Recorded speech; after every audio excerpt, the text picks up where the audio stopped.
नवरात्री उपवासांमध्ये फक्त खिचडी आणि भगर खाऊन कंटाळा आला असेल तर आज आपण बनवूयात नवरात्री स्पेशल चमचमीत अशी उपवासासाठी थाळी। ह्यासाठी सर्वात आधी एका कढईमध्ये 1 वाटी वरई भाजून घेऊ। वरई छान भाजली की त्याच कढईमध्ये 1 चमचा गगनगिरी घी टाकायचा आहे।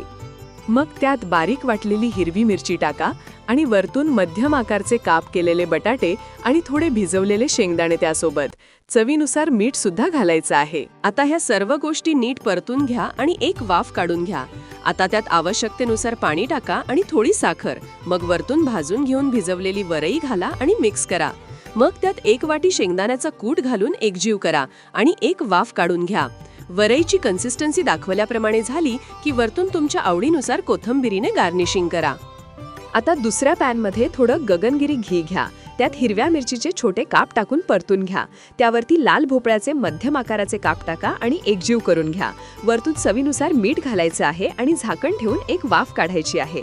ते झालं की त्यावर आपण आवडीप्रमाणे शेंगदाण्याचा कूट घालणार आहोत। सर्व गोष्टी मिक्स करा आणि वरतून कोथिंबीरीने गार्निश करा।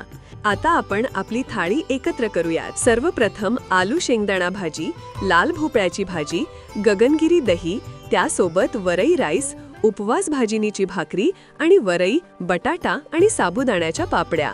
अशाही प्रकारे तयार आहे आपली नवरात्री स्पेशल चमचमीत अशी उपवासासाठी थाळी।